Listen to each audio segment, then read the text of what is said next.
Notre Dame put together a dominant 52-3 showing against the Florida State Seminoles on Saturday, was led by an offensive attack which was a little bit inconsistent through the air, but Notre Dame had a huge breakout from a pass catcher that Notre Dame fans have been waiting to see and could be extremely vital for a playoff run this year. Let's talk about him. Ryan Roberts, A to Z Sports, fresh off of the 52-3 victory. Notre Dame fighting Irish over the Florida State Seminoles. For offense, we saw Notre Dame run for over 200 yards again. We saw him throw for over 200 bills in this football game. Quarterback Riley Leonard barely had to play into the fourth quarter because Notre Dame was dominating this contest against a bad Florida State team. The passing game, though, was a little bit up and down, and we'll talk about why specifically in this segment. But I was actually very encouraged watching the passing game for a couple of different reasons. But one of the biggest ones was a player that has been slowly coming on the last few games, a player that we were expecting a huge breakout sophomore campaign. The best wide receiver on the team for the Notre Dame Fighting Irish during the Florida State game was sophomore Jaden Greathouse, who was expected by many to potentially be the number one wide receiver for this team. But we saw an extremely slow start to the season. After the first 4 games of the year, he only had 9 receptions, had less than 80 total yards, and had not recorded a touchdown through 4 games. But steadily, we are now seeing him. The Louisville game, you talk about the Georgia Tech game. He had 1 long reception over 40 yards against Navy, 5 catches, 66 yards against Florida State.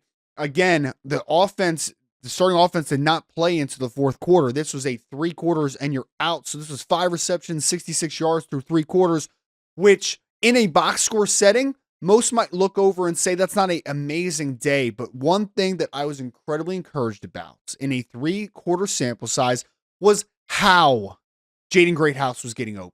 We saw him in the screen game, break tackles, make plays after the catch, something that we haven't seen a ton of this year from Greathouse. We saw him run crisp routes. We saw him have sure hands. He was a dependable target that I think Notre Dame needs, guys. And here's the reason why. When I look at this wide receiver unit, we can even throw the tight ends into this conversation.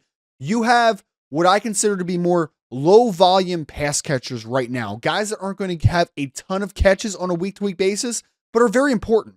Because I look at Bo Collins, for instance, the former Clemson transfer who threw 5, 6, 7, 8 games into the season, has been Notre Dame's most consistent and best wide receiver for the most part. But he plays a position in the X, in the boundary spots, that is a little bit more low volume in the current state of this offense. And also just historically speaking, we have never seen Bo Collins be a huge volume getter. I mean, we're talking about a 40-plus catch type of guy for Clemson, but not a 50, 60 catch type of guy. Like, he's just been a little bit of a low volume guy. He's going to be incredibly important for Notre Dame, but I don't consider him important in the sense of that's your go-to guy in the big money downs, in the third down perspective, from getting him easy separation, for creating easy touches in space at times. I don't think that's Bo Collins' game. Now, I think that Jordan Faison, the sophomore, of course, dual sport athlete, lacrosse player, I think he can do some of that stuff, but I think we saw that he's still rounding into form a little bit. He had a great game against Navy, but had a drop against Navy, had 2 drops in this football game. I am still struggling with a guy that only has 10 receptions on the season so far to be the go-to option in money situations.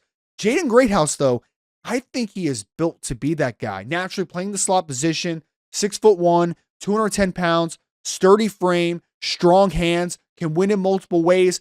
I think as this passing offense continues to take step forwards, which it did, Riley Leonard made a lot of nice plays. This passing offense made a lot of nice plays. It wasn't incredibly consistent, but there were 3 drops in this game by the wide receivers. I think that if this passing offense continues to make the next step, not only will they be a tough out in the playoff setting, I do think that they have a chance to have a run here. And I think that in order for them to have the run and to be a balanced offense, Jaden Greathouse is the key, because he's a guy from the slot, can find soft spots in zones. You can throw him some screens. You can throw him some RPO stuff. You can depend on him in the middle of the field, which has been missing, especially with Mitchell Evans obviously still being limited a little bit just from a physical perspective. I think Jaden Greathouse is the key to continuing to unlock this passing offense, and we certainly saw that against Florida State. Folks, A to Z Sports, all your latest will get you all ready, of course, for the Virginia game and the final 3-game stretch. As always, you know the deal. Go Irish.